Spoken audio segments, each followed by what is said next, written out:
Very well. Let this abomination unto the Lord begin.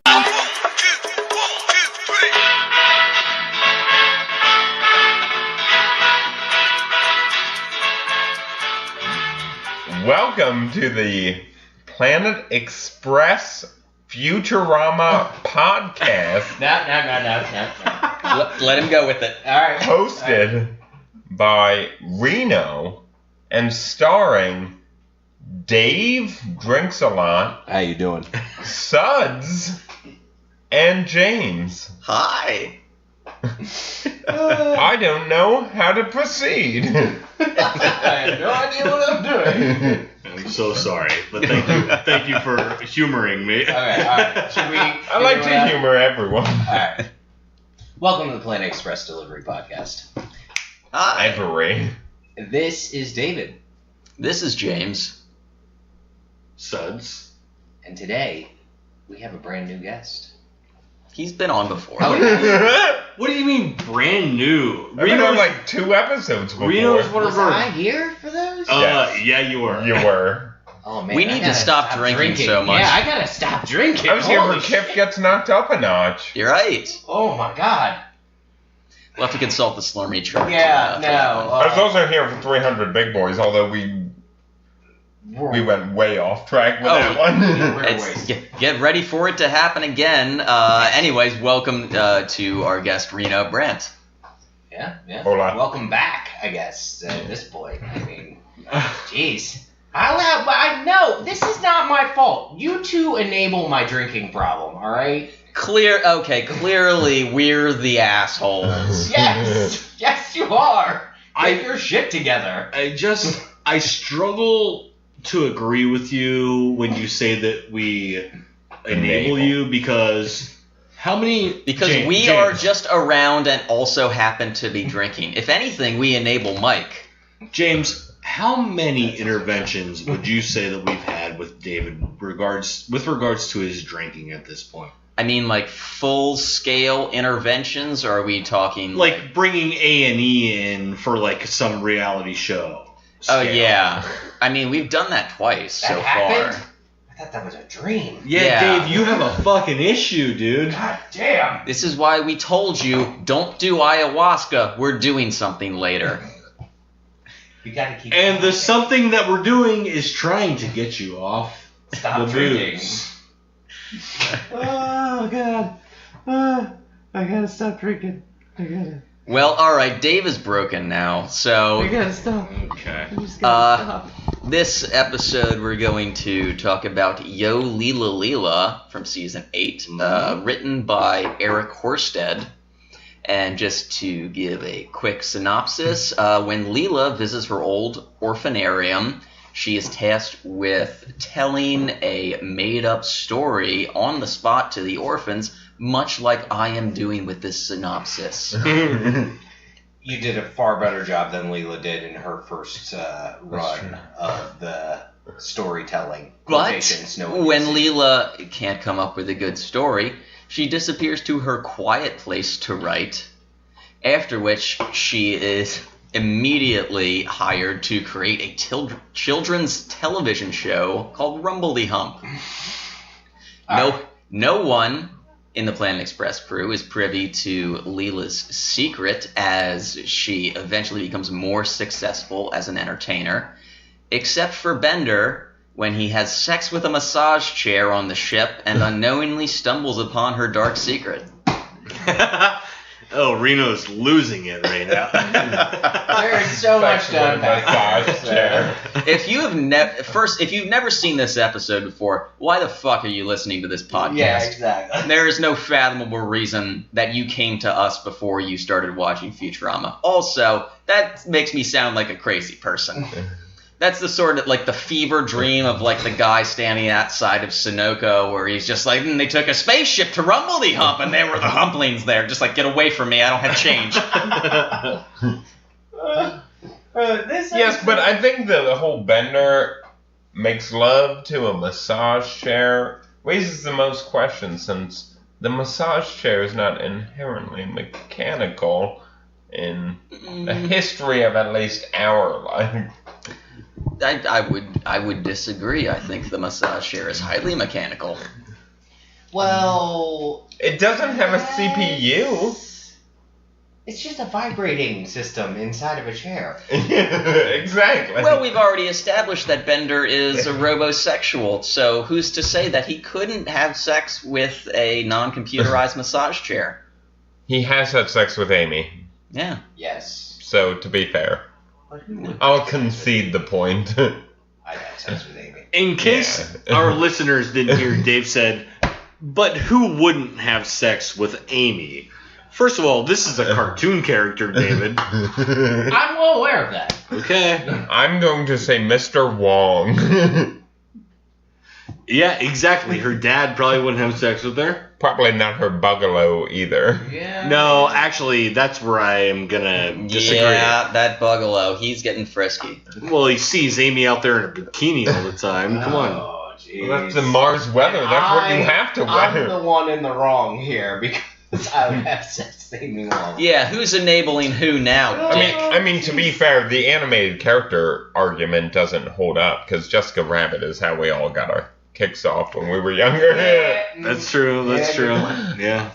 Oh, that being said, though, there's also the character from Cool World, played by Kim Basinger, I think it was. Oh, I thought you were going to say Christian Slater, because that's who I had a crush on. Sorry. I need to speak clearer into the mic. Okay, well, you know what? When James, like, motions to you, you don't have to bring it up That on is mic. how this show is done. We've been doing this for fucking 2-3 years And now. yet we haven't gotten any better at it. No, we haven't. We're a train wreck. That's it. Practice makes worse. Yeah, no, exactly. No, I said Cool World. Have any of you seen Cool World? No. No. Yeah, I've seen it. Do you know what I'm talking about? Yeah, am I wrong in thinking that it was Christian Slater? No, it was Brad Pitt. And Oh, Kim Basinger. yeah, early How could Brad you Pitt. ever- I'm sorry. Mix up Brad Pitt and Christian Slater. Well, they're both super hunks. Yeah, Christian Slater was a heartthrob at one I point. dare you to name 3 Christian Slater films. I can. Films? Films Okay. that were broadcast in theaters. Gleaming the Cube. Oh, I love that movie. Yeah, it's fucking amazing, isn't it? I didn't think you knew Gleaming the Cube. Yes, to be I fair. love Gleaming the Cube. Okay, Skateboarding. Oh. so let me think of a second one. I can't. Well, you should have said Broken Arrow for a second one. I have never seen that. Gleaming Cube, Heathers, and Pump Up the Volume. I've never seen Heathers or. And what is Pump Up the... You've never seen Heathers? No. He's never seen anything. It's a long story. Yeah. What is Pump Up the Volume, though? Pump Up the Volume is where Christian Slater plays a high school kid who has a pirate radio station. So, Have you ever seen Pirate Radio? Yeah, Yes. I know what you're talking Okay. about. I am Is well that aware like of Philip Seymour Hoffman or that. Yes, it something? is. Oh, It was okay. one of his last roles, I believe. Okay. One of his first being the inevitable Twister. Oh, yeah, that's right. He was in that. Dusty. He was also in, what the hell's that Ben Stiller movie? Along Came Yeah, Polly. Along Came Polly. Oh, yeah. Along Came Polly. Okay, we're getting way off track. Christian Slater had his moment in the sun with movies. Gleaming the Cube is an amazing movie. course. It really is. With cameos by Tony Hawk and some other skateboarder, I'm sure. Yeah, Possible absolutely. other Bucky Lasek, I think, is in it. Oh, Bucky, okay. Yeah. He has no idea what Bucky Lasek, I know him, you idiot. He's played Tony Hawk Pro Skater on PlayStation. Exactly. I certainly have, yeah. But I do love good. Thank you, James. Reeling it in here. Nailed it. But moving forward after the sex with cartoons fucking conversation here. The way that you say that, we're never going to be able to get off No, this topic. I know we're not.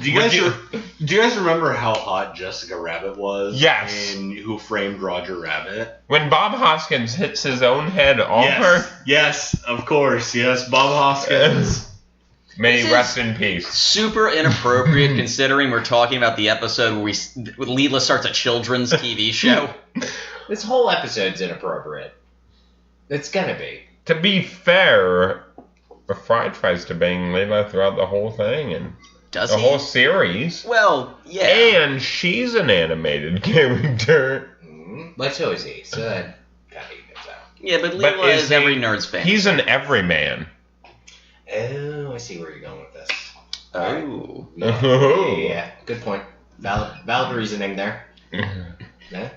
All right. Well, so let's get into Futurama, where Leela takes the tunnel taxi to the orphanarium. And I know it sounds like I just had a stroke, but that's what happened. That is an actual thing, which I forgot about until we watched it today. So I have a question for James specifically.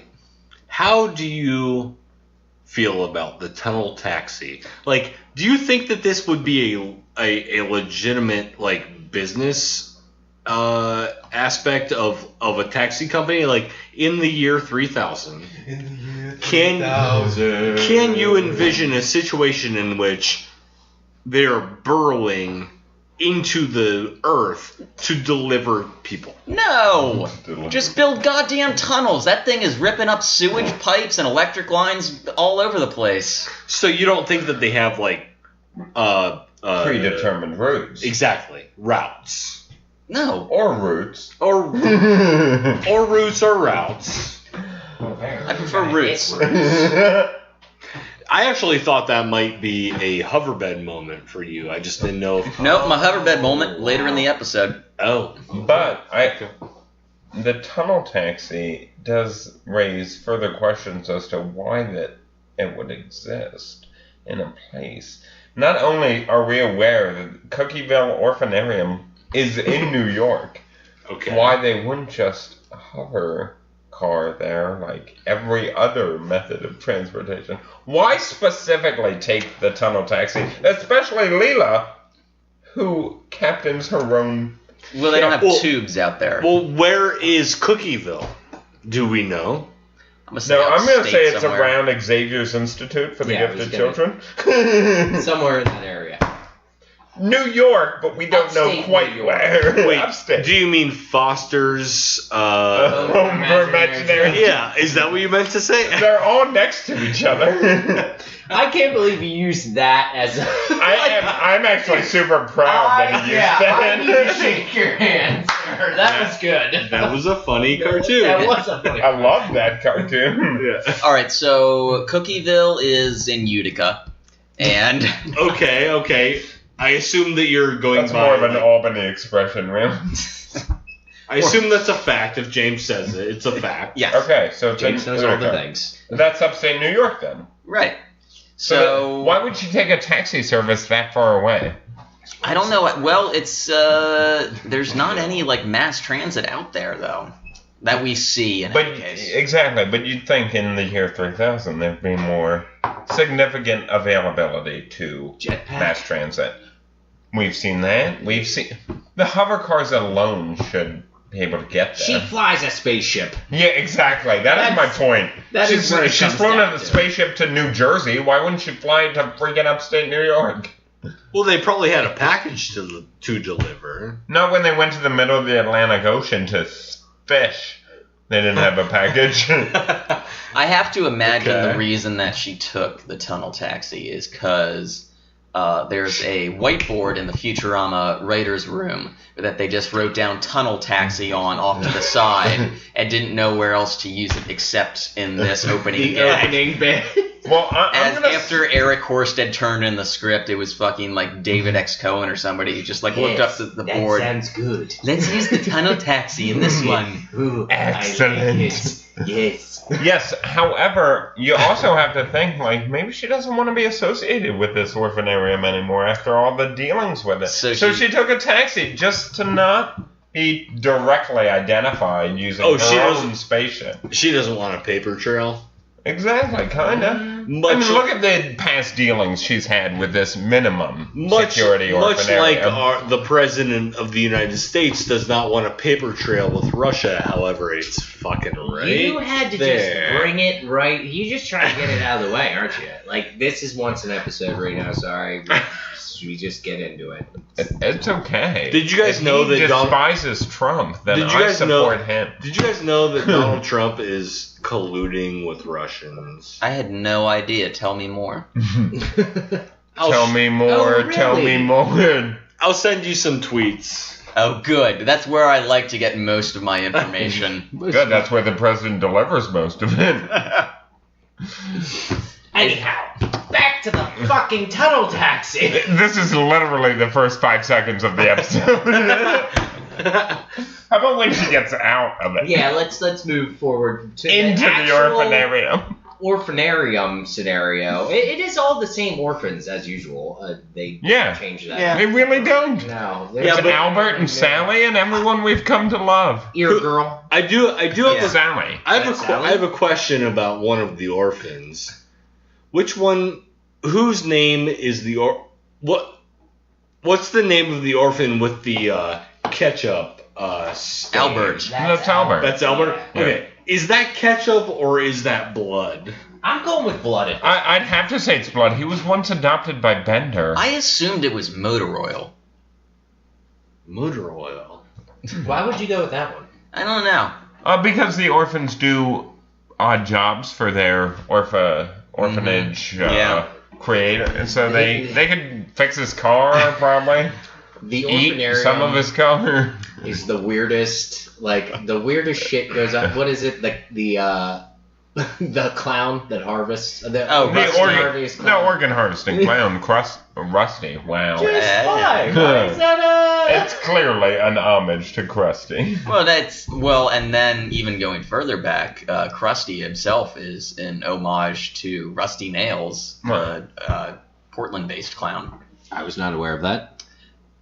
Reno and I are both huge Simpsons fans, so there's going to be a lot of really obscure shit in this And that is episode. fine. You are bringing the crowd in. That's good. I just feel like every time I watch this episode and I see a dark brown stain on that child's shirt, I'm concerned for him because I think it's blood, and I'm like, somebody should take care of him. Yeah, but dark brown, I mean, that's how chocolate stains, and that shit don't come out. And he's a portly child, even having no food. Well, no, we see later see later in the episode that he's eating books, so it's clearly an ink stain. Oh, that could. But wouldn't that stain black? Now ink wait a doesn't second. change Now its wait. color No, after no, oxidization. wait. So James thinks that if you eat books, you get a spray of ink on your body. Well, what if Zoidberg was living in one of those books? Okay, Reno, no, you're taking it a step too far. James, he is known to live in weird places, and he delivers ink. For some reason, James thinks if you eat a book, that ink is still like wet, and it splashes upon your body. Okay, here's my argument. Okay, you try to eat a book that's paper. That doesn't chew like, regular food does. Yeah, you're gonna get a lot of spit in your mouth when that's happening. The ink, it's not going to be straight black. It's going to dilute with the spit and the oils from the paper. It's going to form like a henna kind of color. You got all that saliva and a bunch of book chewed up in your mouth. Some of it's going to slop out onto your little orphan t-shirt. And that's where you get the stain from. I'm going to say, as personal chemist experience, that ink does not change color regardless to a henna-like color. When mixed with other, dyes and stuff, though? Maybe other dyes, but where are these other dyes coming from? I'm saying that you're going to get some of the natural color from the paper. This is going to be recycled paper, by the way. It has to be. Yeah. I'm gonna say you're not gonna get a jet black stain coming off of that. It's gonna be diluted. I'm gonna say it's gonna remain jet black. Okay, but Reno, what is the stain on the kid's shirt? Is it blood? Is it ketchup? Is it barbecue sauce? We don't know. It's never been specifically identified by even in a commentary. No one's ever been like. We have a whole episode, and this is what we got hung up on. We got hung up on Christian Slater before the episode. We really do pick weird things to nitpick from the episode. Anyways, these kids watch a show. A couple shows. Oh, right. Yeah. Those shows are amazing, by the way, and they're all real, because they all exist currently. Popular Slut Club, for instance, is Pretty Little Liars. Mm-hmm. What's the second show they air? It's not the Rowdy Roddy Piper. No, that's it's the like McDonald's commercial thing with Mega Meat. Oh yeah. Oh, Mega Meat and Bottomless me. and Bottomless Boy. Well, I don't really know like what all these new shows are, but it just reminded me of like Barney the dinosaur, or of course Teletubbies. But well, I'm gonna say that because Tom Kenny's prevalent in the episode, that it's actually a reference to Mermaid Man and Barnacle Boy, the Mega Meat and Bottomless Boy, because Mermaid Man and Barnacle Boy are the superheroes in the SpongeBob universe, and it would make sense that he introduced superheroes that are ridiculous in this universe. I've actually gone back recently and watched like the first season of SpongeBob. Oh, it's classic. Within the last 2 weeks, I've watched it. And it's fucking funny. It is funny. It's hilarious. Yeah, I love SpongeBob. It's great. But also, I just love Tom Kenny. Oh yeah, I do too. I can't disassociate him from Mr. Show because he's so good in Mr. Show. Yeah. But also SpongeBob. I think he's best known for SpongeBob at this point. Oh, of course, yeah. I think so. Which is surprising. I mean, Mel Blanc's best known for what? Bugs Bunny? Yeah, Bugs Bunny. I mean, he did... Even though he's done, like, everything. Well, Bugs Bunny's, like, the most famous cartoon character of all time, so yeah. What are you doing, Dave? There's something weird going on behind me here. I don't believe that. I think what was just happening is that Dave was trying to take a picture where there is a cutout of sun and shade on his face, and he was like, "Oh, this is gonna be a good Instagram." He is now for sure. That's a good idea. So that's exactly what you were. That's an awesome idea. Let's go get Good eye, Michael. Just so you know, the popular Slut Club theme song is actually sung by one of the writers. Is it? Yes. Okay. I don't know. I forget which writer. Oh, but fuck. Goddamn. Come on, tell us more. I would if I remembered the name of all the Jewish writers. Dave, you seem to not be doing anything at the moment. Look up what writer did the popular Slut Popular Slut Club. Meanwhile, he's my brother. we got to talk about the space gorillas. They breathe chlorine, right? Which is fucking weird. Which reminds me. No, we came up with. Well, you guys were talking about this mid-watching. It seems like a random thing. I'm assuming that actually Now, if you haven't seen this episode, we are going to ruin a lot of shit. But I'm assuming this actually happened where Leela goes to write, which you will find out later on where she goes to write. Yeah. Why would there be a gorilla that breathes chlorine? I think it's a stand-in for Leela because it is a purple gorilla that gets put up there. So she was the visitor. And then, I don't know, maybe one of the Humplings just mentioned, like, this is just like when the space gorilla came. All right, Which reminds me. Go ahead, Reno, and then I will say my thing. All right, so if you ever have seen the movie Evolution, they'll tell you that all natural poisons occur in an L shape on the periodic table. Hence why us carbon life forms, our natural poison is arsenic. Evolution with David Duchovny? That is correct. Oh. I love that movie. Of course. That's a good movie. The nitrogen-based life forms, they find out then, based on that logic that arsenic is our natural poison, their natural poison is selenium. Hence why the nerds discover that there's selenium in their shampoo, and they use that to defeat the aliens. However, so that means chlorine's natural poison is the gas xenon. Isn't it? Isn't it, though? You ever tried to kill chlorine? Can't be done. No one knows where to find xenon. No, but you could mix it with sodium, and then you just got salt to deal with. Nah, that's true. Nerds! Alright, thank you for that good... Or mix it with potassium, then everyone dies. ...piece of information. The popular Slut Club... Yo! Exactly. Yes. apparently has a fan base and has T-shirts. There's merch for sale for a fake show. Stop promoting things that aren't us. No, this is ridiculous. This is ridiculous. And the way they're selling it, too. God damn it, just click on the thing. Why can't I get this done? Lynn, do you have an issue? Do you want to voice that problem? The theme tune to Popular Slut Club was sung by an auto-tuned Eric Rogers, the Futurama writer. Okay. We just had him for, he was 2 episodes ago. He's written some good episodes. No, he only wrote the 1 episode. Oh. Which one? Was it bad? I don't remember. We'll look it up during the break. Thank you. Now, this is what's showing up. This is what's showing. See what's showing up for Popular Slut Club. Now I see why you're distracted. Yes, I'm very distracted. We'll post videos, or we'll post. Well, they're not Amy Wong, so you should be fine. Doesn't matter. It's still a thing. Why is this a thing?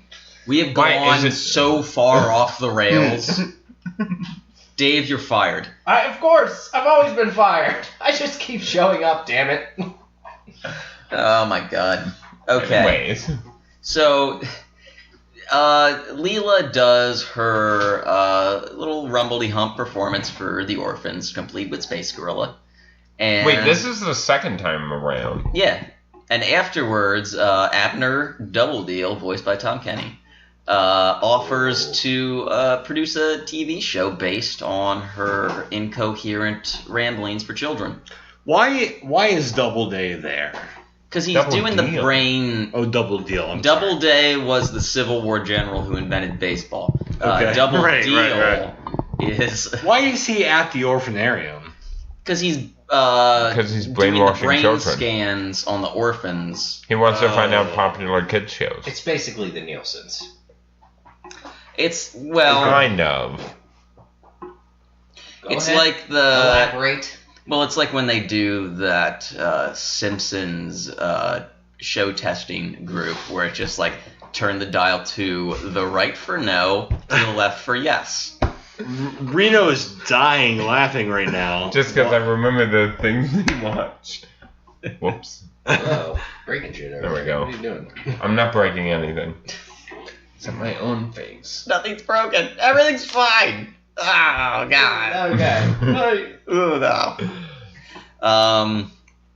But so now Leela has a TV show, and she has to deliver the script on time based on the actions of, well, spoiler alert, based on the actions of the humplings that she is ripping off this whole thing from. Now, here's the thing about this TV show. We've all grown up with television shows like this. Children's shows. Yeah, children's shows. I don't think they were quite as bad as they've gotten. Like, in the early 2000s, I think that was kind of where...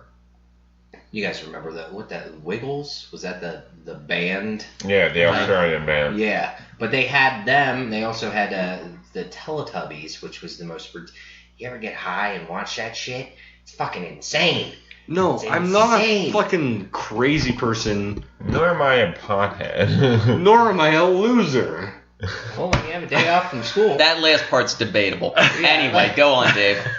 These shows are written by people who want to be like quality writers, but are like, fuck it, we're writing for 3-year-olds. Doesn't matter what I'm putting out. I disagree. And the Google Gop went to the Bleep Blorp and had a Forgenstorg. What? No, Reno has an opinion on this. I'd like to hear it as well. I believe that children's, well, at least children's novels and books are written by people who tried an adult audience but didn't get the same reaction. So what they did was they created children's books, but they implied or secretly placed euphemisms in it so that an adult audience would enjoy it as well. What adult would sit down and enjoy Teletubbies when they're not blitzed out of their fucking. No, I'm with Reno on this because when I was when I was a summer camp counselor, we would do like skits and like this big sort of like opening campfire show that was like this whole mashup of just like, I don't know. It was essentially sketch writing. Where we're just like, we have to fucking come up with like a half hour of just like comedy nonsense to entertain kids. And the whole fun of that for us was it was ostensibly completely tame, completely safe for all Innocuous. Kids to watch. Yeah. But then there was also stuff that we threw in that like the parents would get a chuckle at, as well as like the kids still But laughing not at just only the that, but goofiness. probably inside jokes between you and your fellow camp counselors. Sure. Exactly. Well, that's the thing. We were just talking about Tom Kenny. We might as well bring up that Tom Kenny is one of the most, would I say, prolific? Yeah, voice prolific. actors? Also well known. Yeah, well And current. He is the voice of SpongeBob SquarePants, which is has a lot of, as you said, innocuous little adult things added into it. That's a ton. And gets referenced later in this episode when Double Deal Holds up. has the Square Bolt's doll. Sponge Bolt. No, what is it? I know, I didn't catch it. I'm sorry, I didn't It's like catch Sponge Pants Square Bolts or something. Square Bob Sponge Bolts, maybe. Okay. All right. Well, yeah, that I understand. Those, I mean, cartoons, I definitely get. Like, kids' cartoons, I could definitely see. But, like, going into, like, live action... You said that as a bit of a brag. I get kids' cartoons. Well, I do. Dude, I love cartoons. I do. Are you referring to Adventure Time and Regular Show? Because those aren't made for kids. Now, Gravity Falls, have you ever watched that? Yeah, that's not made for kids Oh, either. come There's gay on. characters in it. It's not made for kids. All right, you have a good point. Saying there aren't gay kids? No, I'm saying that Disney doesn't believe there are. Fair point. Yeah, see? Reno's calling us out on our shit here. You're but my favorite. even the shows that are made for kids, there are shit like mixed in there that you can, if you sit down and watch, it's definitely there. It might not be as prevalent. I would agree with you, but it also depends on. I wouldn't say all children's shows. No. I grew up as a Pittsburgh kid. I grew up watching Mr. Rogers' Neighborhood, and I'm going to say there was We very will not limited drag adult. Mr. Rogers through the mud. He was a saint. Yes, that's right. He was a saint. He was He a is- good man. He's a glorious man, and we are poor for having lost him. We should be ashamed for bringing him up on this drunken debacle of a show. We wouldn't have this orange pumpkin fuckface in chief running the country if Mr. Rogers were still around. Goddamn right. You may quote me on that. Fucking Rogers. Now Miller Lite. imagine Dragons. Mr. Rogers. I'm sorry, President Mr. Oh. Rogers. President Mr. I like it. I would watch that State of the Union address every day until I die.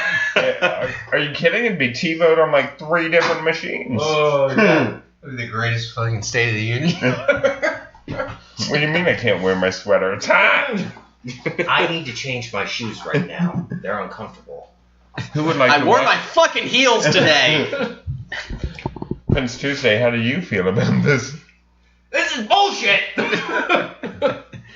We've turned Mr. Rogers into slinging. Okay. I think we need to take a quick break and get back on track. Okay. We will be right back, everyone. But when I rewatched All right, back, it was and we're back, and I don't know what the hell just happened with that like 4 seconds audio, but hey, we're in. So, in like flight. Leela is at the Young People's Choice Awards. She's been nominated for a, get this, a Slurmy. Oh, Slurmy. I don't know where we've heard that before. Yeah, why would that be a thing? Mm. How would that be a thing? Mike, since you're the one who introduced Slurmies to this podcast, do you want to go into a little bit of Oh my. your background on this? Well, okay, so Leela is up for an award. She's going against Do you remember the shows? Yes. It was Yo Gimme Gimme. We already talked about the one.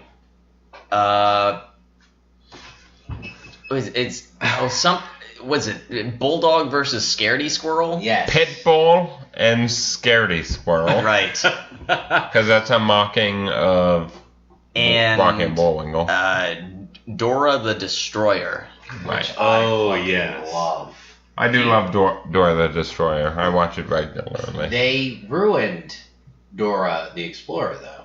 The actual show. They ruined it. What do you mean? First off, do any of us watch Dora the Explorer? Oh, yeah, dude. No, I No, have not. I'm an adult male. I did not watch that. What's wrong with you? It teaches you Spanish. It does teach you Spanish. I They have speak it adventures. fluently already, so I You should don't. watch it anyways. So you can be like, that's wrong. Wrong dialect. First off, I prefer Go Diego Go. See, and that's where the Isn't problem that a Dora lies. spinoff? It is. Oh, okay. It's for the people who are sexist and don't like Dora explaining things. Oh, so That's- they like a small male leading their cartoon. Of course, because after you have a Spanish female lead, you naturally need a Spanish male lead, Of course. Yes, yes. so that other people will actually enjoy it. Because that's the world we live in. Well, Hey, so, Trump's president. That's how the world works. So Rumpledy-Dumps is going up against whatever these shows are that you guys just mentioned, and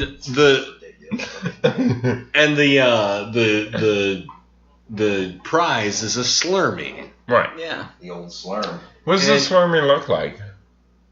Do they show it? It's a little like Oscar-esque statue of Slurms McKenzie. Yes. Yeah. Okay. And as it turns out, Rumpledy-Dumps gets the nod. It's important to know that the show is actually called Rumbledy Hump. Rumpledy-Dumps, like I said. Okay. Bumpity bumps. So Scummity dumps. So Leela wins the Slurmee for Frumbledy Frumbledy Bumps. And Yeah, exactly. Yeah. I like it. when they're out to a fancy dinner, there's a line here that I really like when she calls the rest of the crew non-creatives. Oh, And yeah. Fry, of course, in defense of himself, says, "I bedazzle my own underpants." Yes. Which is not a good idea. You shouldn't do that because it is chafing.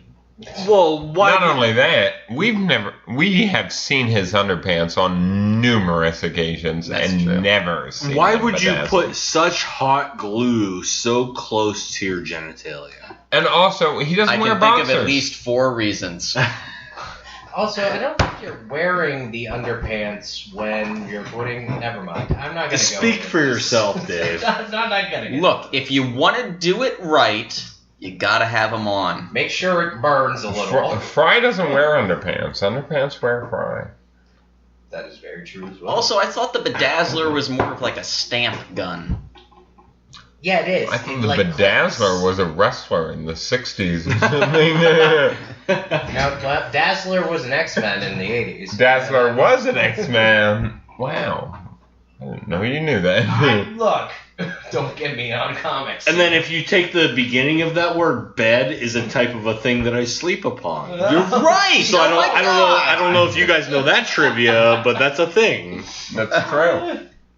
we are all over the place with this. And one, to be gentlemen. fair, Fry has known to dazzle us in his bed. You know, that's a new thing. I always thought that you slept on like an inflatable pool toy. I thought he slept in a cavern like a troll. Bird. I've got a medical issue that requires me to sleep with a pool floaty, but it's on top of a bed. It's a waterbed. That explains the wings. I have an extensive collection of pool noodles. You trying to make pool ramen? Has anyone? Why? Do you have some extra chicken broth that you can spare? I or... actually do. I have buckets of that shit. I'm a saucier. Glossing over all of that. This is where. Oh, we should mention that Bender is hitting on the Hannah Montana character. Massage chair. The massage chair that plays an average teen who is secretly a rock star. Wow, that's confusing. Yeah, that's not just confusing. It's fucking super weird. Dave, what in the goddamn fuck are you doing on your phone right now? I am doing what I need. It's not super weird. It into happens. the microphone. Okay, alright. It's not super weird. It happens in Hannah Montana, hence the reference. What, she sleeps with a bending unit? Yeah. I'm sure that she does at some point in her career, at least Miley Cyrus. Whereas in Hannah Montana, she doubles as a rock star. Miley Cyrus sleeps with everything. I'm pretty sure that's what's going on. Now that, yes. well, I'm certain Miley Cyrus and Bender have a connection. Yeah. They got a competition going on between the two of them. What is wrong with Miley Cyrus sleeping with everyone that she wants to sleep with? First of all, that's the exact mentality Bender has. No, it is in defiance of God's will, and it is wrong, and Jesus Christ, our Lord and Savior, does not approve of it. I think that I don't think we know that. I think that Bender's not a God-believing James individual. has watched a little too much Handmaid's Tale, and he's buying into the propaganda. Look, I've been sending a lot of money to Joel Osteen recently. You are a terrible human being. Then you should be shot. He has promised me that mega churches won't get you into heaven. No, he has promised me eternal salvation in exchange for all of my credit card numbers. And I really think that that's going to pay off in the long run. Social security number as well? Just the last 4 digits. Okay. Like, he's not greedy. He is a Christian after all. Oh, geez. Just wanted the last 4 digits. I love Joel Osteen. We've just alienated a whole bunch of people. And we've gained a lot more. I would actually beg to differ. As a actual religious person, still mocking Joel Osteen because that's garbage. Wait, you are legitimately religious? I'm a devout Christian, to be honest. I didn't know that, but I'm sorry. The atheist population is far tiny to the Catholic population by about 1%. There's over 1 billion Catholics in the world, and regardless that, I think fucking making fun of them is hilarious. Ireland's got a pretty big population. What is your religion, or what is your I just faith? consider myself Christian. I believe Jesus Christ. Fuck God, fuck anything else, but Jesus Christ is a hero and a rebel and an awesome person. Nice man. So I worship him. He died for our sins, regardless if he thinks that's what it actually did, regardless of any magic whatsoever. He said he died for our sins, so I'm like, hey, he died for our sins. Fucking right. Good for him. What's that guy's name? He's a comedian. This was like a real, uplifting moment until you fucked it up. What was that guy's name? I said. Are you talking about Ricky Gervais? No. Gervais? He's Gervais. Continue Because on he's find French. his name. God damn it. No, Dave, we're waiting on you. Nobody do anything. Let's just wait. Nope. It's more for James to edit. Let's wait for Dave. Yeah, no. Let's wait for Dave. This is the segment we call Wait for Dave. This is what he actually wants. Dave just wants us to wait. Wait, no. See, you're doing the song. No, see, that's Jeopardy music. I think the Wait for Dave music should be Take a Chance on Me. Oh, you son of a bitch. I fucking hate you. So while Dave is doing whatever dumbass thing he's doing, we get Bender discovers that Leela has been ripping the entire show off of the Humplings. These the actual inhabitants. Yeah, these cute little rural creatures live on their own planet, and they just genuinely seem to behave in the manner of a children's television show. Like if, I don't know, if Adventure Time was a planet, it would be the Humplings. And so... Adventure Time's a little bit more adult than the Humplings, I think. I don't know a more apt children's program because I am old and bitter. You're not. I'm the oldest one here, bro. Not at all. Really? And you see Mike's head? It's completely gray. So well, was no, Steve no. Martin's at 24. That's a fair point. No. And it was white. But you're younger than me, so I have to assume that. No, I'm probably... Him and I are probably older than you, most likely. We're about the same age. I'm 23, so how old are you? 22, nice. Oh shit, I am older than you. You're right. Yeah, okay. I wish I was 22. Oh, That was so long ago. So, anyway, this is the podcast. I'm 22! I mean, if you want me to do the rest of the episode in Pepper Nurse's voice, I will do so. I would prefer. I'm afraid of mics. I don't like that cat in the bag over there. Or that mic. But after Bender discovers Leela's secret. Leela's secret, his immediate reaction, of course, because he's Bender, is to exploit it. Blackmail. Yeah. Oh, extortion. Yeah. Yeah, absolutely. And we get this is such a great back and forth between Bender and Leela when he's talking about finding the Reverend Pickens in the whorehouse. Right. No, he said, well, at least Reverend Pickens had the common courtesy to jump out the window with his pants down around his leg. You are the worst kind of rich person. So what did he say? That was the best Christmas of my whole entire life. That was the best Christmas ever. The best. But so it's actually a very quick turnaround after we get this incident, because it's only they go back to Planet Express and they're still doing the show, and Bender is rich and wearing furs and shit. But it's Leela. Leela doesn't.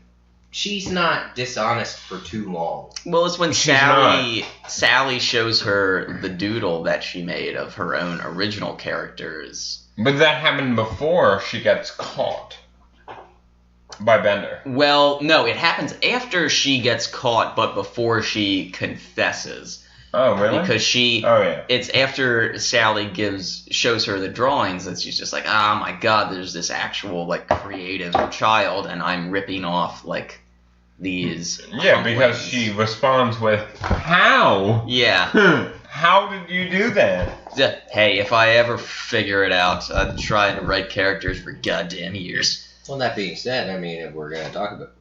I mean, I do Really, like characters. Len? Yeah, but are your characters based on certain archetypes? Do you mean archetype?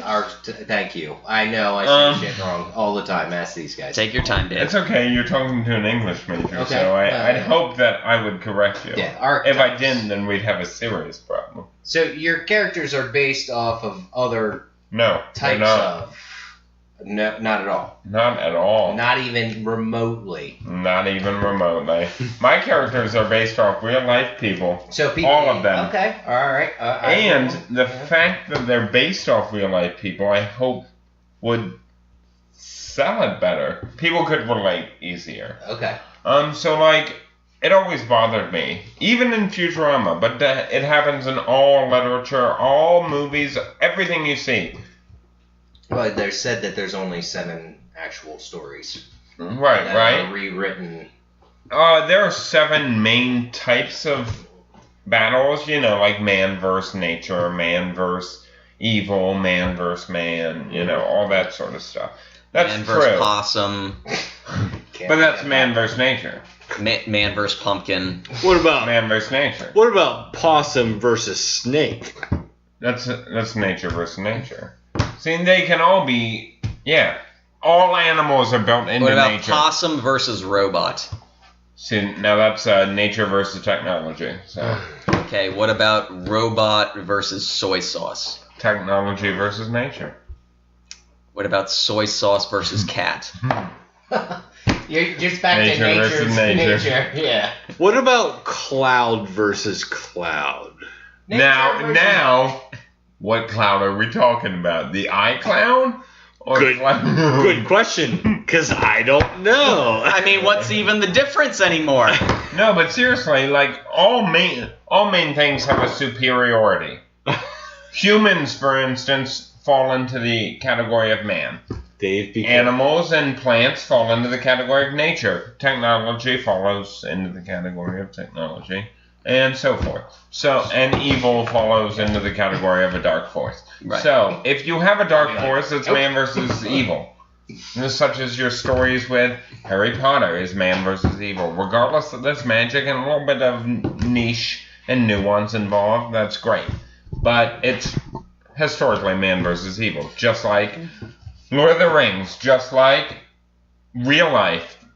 I mean, United States versus Donald Trump. Just like any freaking thing that you look at is pretty much man versus evil. Now, if you're doing man versus nature, you got stories like Robinson Crusoe. What about Donald Trump versus his own excessively farty asshole?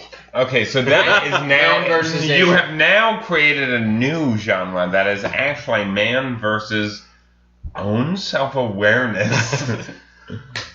Donald Trump. Man versus ego. Donald Trump versus his own tiny orange shitty hands. I have pulled this conversation way too far away from. This is why this is a Shady Voices but conversation. seriously. Hello.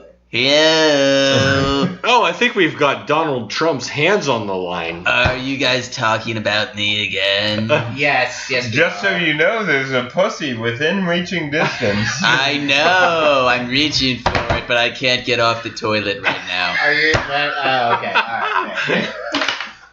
Okay, Mr. Trump's hands. Yeah. What do you think about the current situation with regards to? Were you in distance to Donald Trump when he was with Was Vladimir I within distance Putin? to myself? No, when he was colluding with Vladimir Putin. There was no collusion. I swear I have the best collusion, and if I colluded, you would not know about it, but there was no collusion. My collusion was with, like, hot ladies like my daughter. I colluded with her, not physically. Now wait a Legally, second. They told me I can't say that. But I could collude with Somebody's her. telling me right now. As Donald Someone's asking me to stop talking. As Donald Trump's hands, you're saying that you have a daughter Yeah, and you find her to be attractive? she's hot, right? Don't look at me like that. Yeah, I didn't no. do anything. Bring it full Do you circle. know Sorry, how many boobs these hands can hold? They Two. can hold 4. They can hold 4. I have huge hands that hold multiple boobs. I would have actually guessed like 1 because typically from what I've seen, at least in the press, I've seen like your hands are small. To be fair, Was that on CNN? I assumed I started this conversation It with w- an intelligent argument, but No, it wasn't on Here we CNN. are. It was on MSNBC. all right, I'll let it happen. They're basically Hitler. They're like Hitler. If like Hitler was news, they would be Hitler news. That's what MSNBC. Jared, MSNBC is Hitler news now. Tell the AP. Okay, Dad. Okay, Don. Get out there, Eric. Get the fuck away from me, you creepy little bitch. Sorry. I'm back. Okay. We're gonna have to hang up with you, Donald. Yeah, Donald Sands. We're We're gonna have to. I'm sorry. You're breaking up. Hang on. One second. All right. No. That's Do you have no. any plans later this evening, We're Donald? hanging up. I think we just hung up on We're him. hanging up. Oh. Yeah. Oh I God. wanted to hear if he laid the first brick to that wall yet. I never want to talk to that guy again.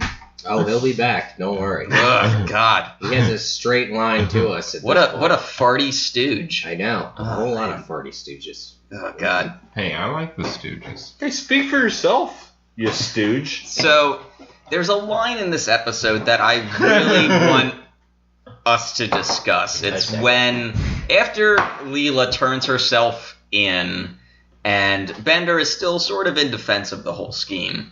He's just like, I didn't come up with anything, I stole it. And Bender says, stealing is a form of creativity. I think that's defensible. It is. 100%. I'm going to just to jump this I'm sorry. off. I remember when I was a kid and I was shoplifting a lot. You have to come up with a lot of different ways to get that shit out the door. All right, yeah, I agree with you, James and Reno. I agree with both of you that there is an art to absconding with products. First off, especially with Futurama, it is theft itself. It's a 1,000-year future prediction of how the Simpsons would end, which is a 1,000-year prediction of how the Flintstones would end. It's literally, art is plagiarism. And we're going back to what we were talking about earlier. And Picasso, the best-selling artist in the human world, markets that.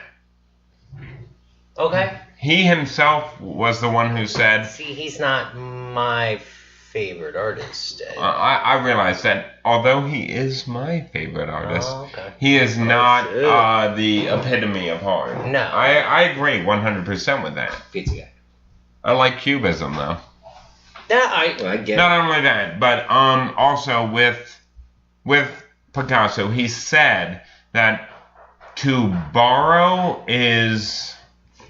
I can't remember his exact quote. Along the same lines as, to imitate is, the best form of flattery, basically. Or in general. But he's not the one who said that. Yeah, that is I know. a famous line. That is a famous line, but he might have said something to that effect.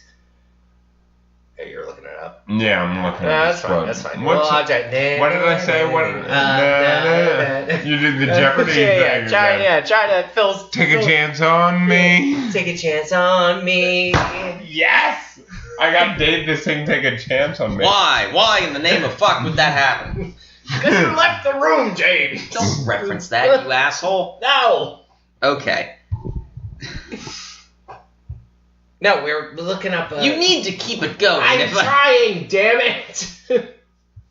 No, Reno was just talking about a quote that Picasso had put out about imitating art and plagiarism in art. Was it the Picasso quote, fuck these cubes, I'm too drunk?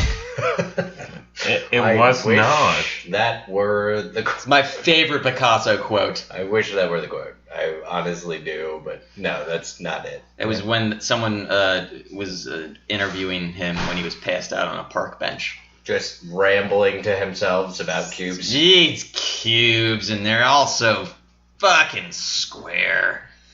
Nerds. No.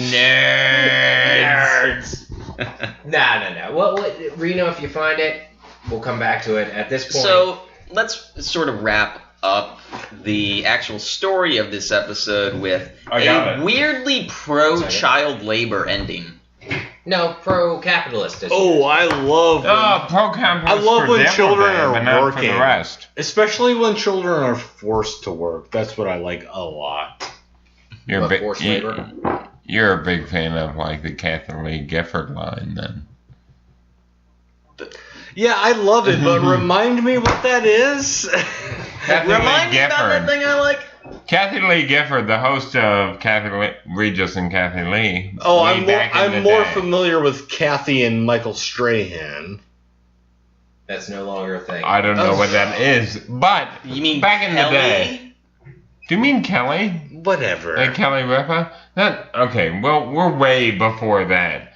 Kathy Lee and Regis once hosted a show that was pretty famous called Regis and Kathy Lee. It was pretty popular. Yeah, no, it was a pretty big thing. Kathy Lee Gifford got indicted, I believe, never convicted, but indicted for her child labor across the seas. This was the thing. For her clothing line or whatever it was, for like children working without pay, like overseas. But the rich, they never get screwed over, so. Right, so she still is alive and doing everything. Has millions of dollars, Still as she should, because people who commit heinous crimes should retain their millions of dollars. Yeah. It should not go anywhere. Right. It shouldn't go to charity. It shouldn't go to... But if you smoke weed, you should go to jail. Immediately. 30 to 40 years, is it? Yeah, 30 to 40. At least. Can you imagine what kind of satanic pedophile would smoke weed? I know, like... Cabbage. Weed is only proven to cure cancer, glaucoma, and like 700 other ailments. Monsters! Those hypocrites. Sons of bitches. Garbage butt people, just like the president. They are way worse than the people who exploit children. We have somebody who wants to be counterproductive to this conversation. How have I not heard of this talk show, Gifford and... Regis and Kathy and Gifford, Lee. yes. No, Gifford and Philbin? What is this talk show that you're It was known as Gifford and Philbin to the less popular audience. Oh. To the casual viewer. To the Right. casual listener. Now, Philbin started his show, Who Wants to Be a Philbinaire, Oh my god. shortly after this debacle. I think that was the first funny thing we've said all episode, but it was very funny. Thank you, Reno. Not the first. That was definitely up there with the best. All right, who wants to have Philbin all over them? Oh, good. New one. Nobody wants the Philbin. Okay. Do we have anything else before we get into No. this? No. Dave hates Catcher in the Rye. That's another podcast entirely. We can talk about that on the Shady Voices podcast. That will take us... But I would need to be there then, because fine. I have plenty to say about You will be. Yeah, I have a alright. question for you, for all of you. What's the difference between Catcher in the Rye and Catch-22? I have that answer. Go, Reno, go. Okay, first off, Joseph Heller's classic Catcher, or Catch-22, Oh my god. not only inspires the phrase we all know as a Catch-22, Yes. but it's a military novel based on, like, some pretty non-archetypal characters. Whereas Catcher in the Rye is really just a story of a lonely and depressed individual trying to weed his way through life while thinking everyone around him is fake.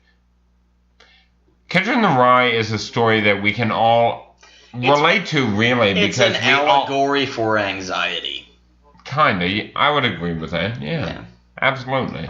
It's an allegory for anxiety. Okay. Whereas Catch-22 is like a military comedy. You should all read it, by the way. It's fucking It is a phenomenal. great book. Joseph Heller, needless to say, he didn't have further success, but he wrote Catch-22, so it's fair enough. You see, we got him. We broke him. We broke this boy boy's brain. I keep mixing Catcher in the Rye with Catch-22. Why are you doing this to people? It's We're- not that ridiculous. We gotta go into Slurmies now. Yeah, let's. Okay, all right. We're at Slurmies. I'm gonna do mine first, just to start us off. Obviously, you know the. Yeah, right. This episode. Oh, even though you don't think I've ever been on this show before. That's That's a exactly very why good point, Reno. That's why I said that. No, I like this episode. It's a lot to laugh at. I mean, it's goofy, but there's a lot going on in it.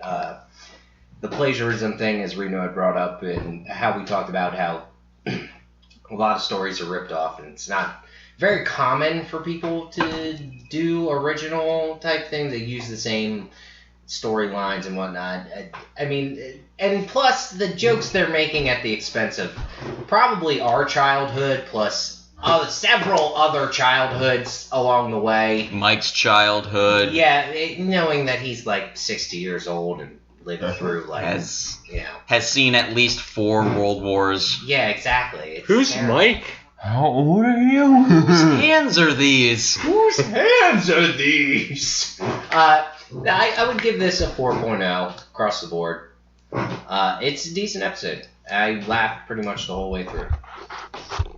All right, Reno, would you like to go next, or would you like our two other R2D2? Oh my god, that's exactly what I thought. Is R2D2 going next? Beep, beep, beep, beep, beep, beep, beep, beep. You guys are losing your minds. I will give this episode also a 4.0. I think this episode is pretty fucking funny.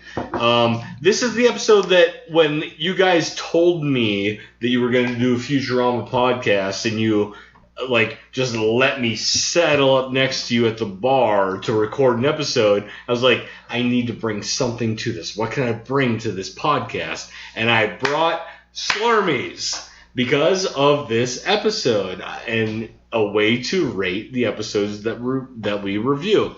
I have a soft spot for every episode of Futurama that has to do with the orphanarium because it makes me kind of sad. I love that Leela, grew up there. Well, I don't love that she grew up there, but I love her experiences there. I actually love that she grew up there. Yeah.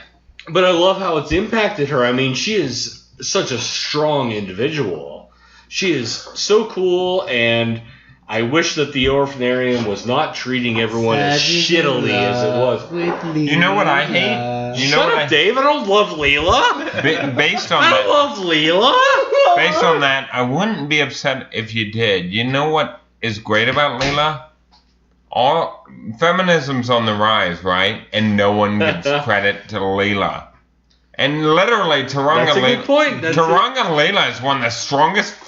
Literally born as an orphan, didn't recognize her parents, stronger than anyone in her crew. Captains a spaceship, fucking travels to the ends of the earth. She is fucking independent as all hell, and she is queen of anything. Yes, that is. But she never gets any credit. Everyone gives fucking Katniss Everdeen credit. I volunteer. Anyone can volunteer.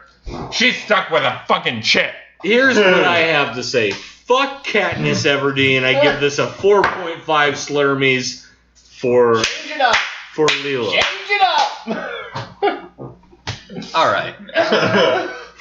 I'm on board with this. Is I think one of the better episodes of the later seasons. One that I not even just one that I won't. I will actively go out of my way because I do love how goofy and fun and light this episode is. It cuts back to sort of in the golden years of The Simpsons, for instance, where it's there's no continuity necessarily. We're not dealing with Fry and Leela's on again, off again relationship throughout the whole thing. It's not Kif and Amy having relationship trouble. It's just a good standalone episode, and that's what we talk about this all the time, and I'll bring it back because Reno's here. I'll bring it back into the Simpsons realm where it's just at the end of the episode, Genie goes back into the bottle, hit the reset button, and we come back next week to a fresh adventure. That's what I really fucking love about this. And we've seen Eric Horsted has written tons of stuff for the show before. So he definitely comes from that sort of old guard of animation writers. But there was one hoverbed moment. Oh, you want to mention right? And it's actually the antithesis of the hoverbed, because I think this is the best use of hover technology in the show. It's when they are filming Rumbledy Hump. They have the filmer's choice camera on a hover dolly that is set up. That is I love that because that is absolutely gyroscopically stable. Right. You're not going to get any shake on the camera. It's going to keep it in frame, and it's probably going to help you with different framings of a shot because you can hover that shit anywhere. I love that use. Anyway, so that being said, this hoverbed moment. Okay. Yes, this is a pro hover moment, and our hoverbed moments are fuck this shit. I hate tubes. And why does that bed float? And no, that would be the tunnel taxi. Okay. But this episode gets a solid 5 Slurmies for me. This is 100% from start to finish a great episode. And I love it. Wow, that's you are the highest rate. We haven't had a 5 in a while. No, that's the first 5 for this season. Yeah. Okay. Reno, you're up, man. Go ahead. All right, I would literally like to piggyback off most of what James said. It's a phenomenal episode in the fact, especially for me as an English buff and expert, that I love the literary connections it makes to not only the children's world modernly, but not only that, it's our parents' generation children's world. Right. I never grew up learning Yo Gabba Gabba. I grew up with SpongeBob SquarePants, and it makes references to both Yo Gabba Gabba and SpongeBob SquarePants. I had Kablam. Do you guys remember that show? Oh my God. Kablam, same Blam network, same Blam hour. Yes, I remember Kablam. Outstanding. Invader Zim. First off, what was the superhero group called? Oh my. Justice Action League? Yeah. It was. I remember what was it? It was Meltman. Meltman. Meltman was with my the favorite. Power to melt. Exactly. That came in Stinky handy. Diver. Stinky Diver. We had the Naked Man. Yeah. Whoever he was. We had the Flash. Yeah, the Flash. Best show. Exactly. And there was a girl too. Nickelodeon. And the girl. Do you think they even know that? Yeah. No, the best show The on Adventures of Nickelodeon. Pete and Pete? Yeah, of course. Pete and the Squid was my favorite episode, where they try and save the squid. Archie, the strongest man. You know, this is my synopsis you're all ruining. Awesome, that's great, thanks. Anyways, Continue, Reno. I would try. But I also love the in-depth analysis of the characters that we get. Yeah. I love the feminism in Leela represented in this episode entirely, especially because the kids look up to her prior to her giving a shitty story, which means not only can women be strong, but they can mess up too. So it's literally almost equal for feminism. Yeah. But also, like, Leela, as we've known, is the strongest character in this fucking crew. Yeah. She's fucking hurt Bender, who hasn't been hurt from like a fucking meteor right through his skull, but he's been hurt. Ow. By That hurt. Leela. That hurt slightly. Come on, sweets. But, also, I do like the fact that there's no romanticism in this episode. The whole Leela Fry thing gets old, and we know how the story ends, obviously. But, Wait, it gets old? it does get old. No. Yeah. I disagree. Well, it lasts 10 seasons. Mm-hmm. That's old for me. Not old on Fry's part. I think Fry is the diehard romantic the entire time. I would have fallen in love with him in season 4. But the fact that Leela doesn't pisses me off. All right? I'm sorry. I fully agree with When you. he moves the stars itself for her, or when he chokes on the fucking "you leave me breathless" fucking chalk heart, I'm like, you should fucking be with him, obviously. I agree. So at this point, I'm like, Leela, you're an idiot. Just fucking, you're the dumbest character on the show. I don't care if Fry thinks he can eat a hot dog underwater. You are the dumbest character in the show. We forgot to mention the Fry line about the singing. Should we sing a song? Please do!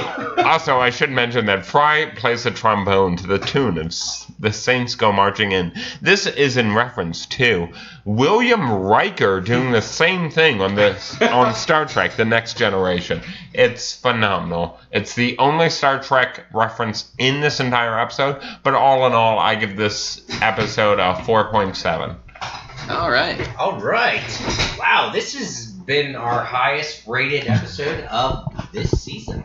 Yeah. Excellent. If I was here for Newtopia, it would have got 5.5. I don't care if 5's your limit. I don't. What did we rate Utopia? That was our lowest rated of all of them. We didn't enjoy. Nothing got above a 2.5. I'm sorry, but everything the Rock Monster says in Newtopia kills me. It kills me. We call ourselves Muchachos. Muchachos. All right, so Reno. Yes, that was a test to see who can lie better. What are you working on right now? Where can people find you? People can find me either online at redicepress.com. I'm pretty sure. Let's go with that. And or at Shady McGrady's, where I write my novel every week, 3 times every week. But I am a graphic designer at the UPS store in Cumberland Parkway, and if you ever need anything, literally anything created, I can do it. All right, the UPS store. Give us some money. Be careful. As always, you can find me on Twitter at Gorilla Karate. You can find me on Instagram at David Bonifair. Actually, I'll be selling pieces of work soon. No. So look for my, photography and or art up for sale somewhere. I haven't been informed as to where it's going to be sold. I just know that it's going to be sold. I did not have... Do you know if people are going to buy it? I have no idea. Okay. Somebody else is selling it. They told me... Is it gallery? No, but a family member is like, I'm going to do this for you. Okay. Basically. So... just look for my stuff around at this point. That's really all I have to plug. As far as I am concerned, you should go to staterepresentative.bandcamp.com, which is one of my newer bands. We have a 9-song EP that lasts only 11 minutes. You should check it out. And then I'm in another band as well called The Morks with James here. So go to themorks.bandcamp.com. We throw up some demo tracks. You should check that out. Playing a show with State Representative July 30th in York, Pennsylvania at the Skid Row Garage. That's it. Okay, thanks for listening, everybody. We will be back next week with more shady voices. Mm-hmm. Yes. Off you go, apparently.